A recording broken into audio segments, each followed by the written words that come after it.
ಪ್ರಪಂಚಕ್ಕೆ ಇಲ್ಲಿ ಏನು ನಡೀತಾ ಇದೆ ಅಂತ ಗೊತ್ತಾಗಬೇಕು. ಇವತ್ತು ಪಿಗ್ನಿಯತ್ತ ಅವರು ಹೆಲಿಕಾಪ್ಟರ್ನಲ್ಲಿ ತಿರುಗಾಡ್ತಾ ಇದ್ದಾರೆ. ಲಾರಿಗಳು ಬಂದ್ರೆ ನಮ್ಮ ಜೀವನ, ಲಾರಿಗಳಿಲ್ಲ ಅಂತ ಹೇಳಿದ್ರೆ ನಮಗೆ ಕೆಲಸ ಇಲ್ಲ. ನಾವು ಮಾನ್ಯ ಮುಖ್ಯಮಂತ್ರಿ ಯಡಿಯೂರಪ್ಪನ ಮುಂದೆ ಹೋಗಿ ನೇರವಾಗಿ ಕಂಪ್ಲೇಂಟನ್ನು ಮಾಡಿದ್ವಿ ಸರ್ ನಾವು. ಹಿಂಗೆ ನಡೀತೈತಾ ಅಲ್ಲಿ ಅಂತ. ನಮ್ಮ ಕವರ್ ಸ್ಟೋರಿ ತಂಡ ಗಣಿಧಣಿಗಳ ಜಿಲ್ಲೆಯಾದ ಬಳ್ಳಾರಿಯಲ್ಲಿದೆ. ಇಲ್ಲಿ ದನಿ ಎತ್ತರಿಸಿ ಮಾತಾಡ್ತಿದೆ. ಕೆಲ ತಿಂಗಳ ಹಿಂದೆ ಇಲ್ಲಿ ದನಿ ಎತ್ತರಿಸಿ ಮಾತಾಡೋದೇನು, ಎತ್ತರಿಸಿ ಉಸಿರಾಡೋ ಹಾಗೂ ಇರಲಿಲ್ಲ. ಆದರೆ ಈಗ ಎಲ್ಲವೂ ನಿರಾಳಾಗಿದೆ.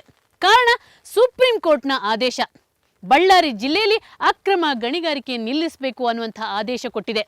ಈ ಆದೇಶದಿಂದ ಬಳ್ಳಾರಿಯಲ್ಲಿ ಪರಿಸ್ಥಿತಿ ಹೇಗೆ ಬದಲಾಗಿದೆ? ಇಲ್ಲಿನ ಜನಜೀವನದಲ್ಲಿ ಏನಾದರೂ ತೊಂದರೆಯಾಗಿದೆ? ಪರಿಸರದಲ್ಲಿ ಏನಾದರೂ ಬದಲಾವಣೆ ಆಗಿದೆ? ತಿಳಿಯೋಣ ಇವತ್ತಿನ ಕವರ್ ಸ್ಟೋರಿಯಲ್ಲಿ.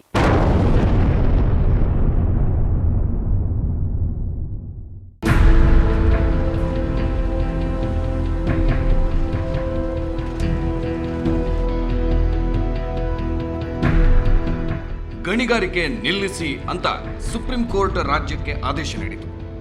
ಈ ಆದೇಶಕ್ಕೆ ಮೊದಲು ತತ್ತರಿಸಿದ್ದು ಬಳ್ಳಾರಿ ಜಿಲ್ಲೆ. ಯಾಕಂದ್ರೆ ಈ ಜಿಲ್ಲೆಯ ಜನ ಗಣಿಗಾರಿಕೆಯನ್ನೇ ನೆಚ್ಚಿಕೊಂಡಿದ್ರು, ಮೆಚ್ಚಿಕೊಂಡಿದ್ರು. ಗಣಿಯೇ ಉಸಿರು, ಗಣಿಯೇ ಹಸಿರು, ಗಣಿಯೇ ಬದುಕು, ಗಣಿಯೇ ಬೆಳಕು ಅಂತ ನಂಬಿದ್ರು.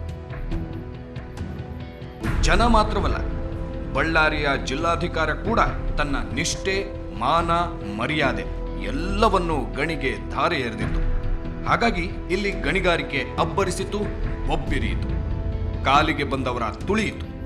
ಅವರು ಇವರು ಎನ್ನದೆ ಎಲ್ಲರನ್ನೂ ತನ್ನ ತೆಕ್ಕೆಗೆ ಸೆಳೆಯಿತು.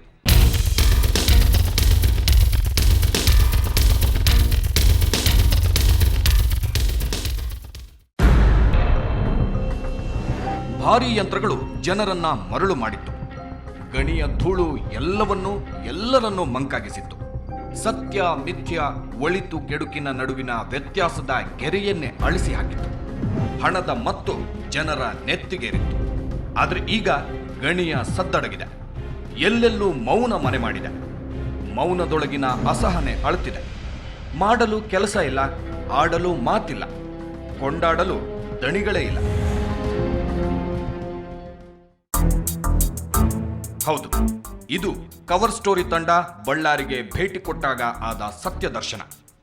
ಯಾರನ್ನು ಕ್ಯಾರೆ ಎನ್ನದೆ ಮುಗಿಲೆತ್ತರದ ಬೆಟ್ಟ ಗುಡ್ಡಗಳನ್ನು ಕಣ್ಮರೆ ಮಾಡಿದ ಗಜಗಾತ್ರದ ಆ ಬುಲ್ಡೋಜರ್ಗಳು, ಜೆಸಿಬಿಗಳು, ಡ್ರಿಲ್ಲರ್ಗಳು ಸೋನೆ ಮಳೆಗೆ ಸೋತು ನಿಂತ ಗುಬ್ಬಚ್ಚಿಯಂತಾಗಿವೆ.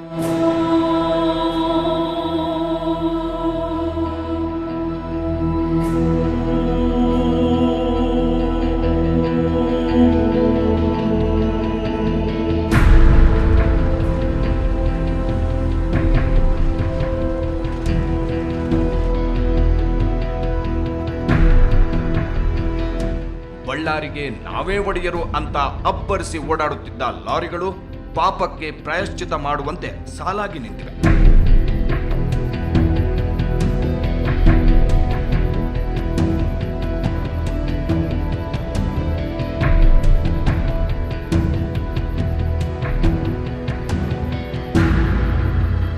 ಒಂದು ಕಾಲದಲ್ಲಿ ಹೆಮ್ಮೆಯಿಂದ ತಲೆ ಎತ್ತಿ ನಿಂತಿದ್ದ ಬಳ್ಳಾರಿಯ ಬೆಟ್ಟಗುಡ್ಡಗಳು ತಲೆದಂಡ ಕೊಟ್ಟು ಅಸಹಾಯಕವಾಗಿವೆ. ಇನ್ನು ವಿಜಯನಗರ ಸಾಮ್ರಾಜ್ಯದ ವೈಭವವನ್ನೇ ಮರೆಸುವ ರೀತಿಯಲ್ಲಿ ಮೆರೆದ ಗಣಿಧಣಿಗಳು ಕಣ್ಣಿಗೆ ಕಾಣದಂತೆ ಮಾಯವಾಗಿದ್ದಾರೆ. ಈಗ ಬಳ್ಳಾರಿಯ ಜನರ ಬದುಕು ಬರಡಾಗಿದೆ. ಅಕ್ರಮ ಸಕ್ರಮ ಎನ್ನದೆ ನಾಡಿನ ಸಂಪತ್ತನ್ನು ಬಾಚಿದ ಮಂದಿ ಇಂದು ಬೀದಿಗೆ ಬಿದ್ದಿದ್ದಾರೆ.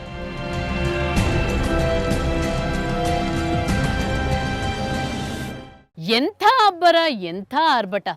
ಒಂದು ಕಾಲದಲ್ಲಿ ನಮ್ಮ ರಾಜಕೀಯ ಕ್ಷೇತ್ರವನ್ನೇ ತನ್ನ ಕಪಿ ಮುಷ್ಟಿಯಲ್ಲಿ ಹಿಡಿದು ಅಲ್ಲಾಡಿಸ್ತಿತ್ತು ಬಳ್ಳಾರಿಯ ಗಣಿಗಾರಿಕೆ.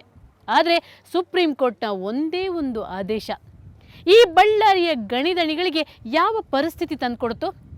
ಬಳ್ಳಾರಿಯ ಜಿಲ್ಲೆಯ ಪರಿಸ್ಥಿತಿ ಹೇಗಿದೆ? ಇವೆಲ್ಲವನ್ನ ತಿಳ್ಕೊಳ್ಳೋಣ ಒಂದು ಸಣ್ಣ ಬ್ರೇಕ್ನ ನಂತರ.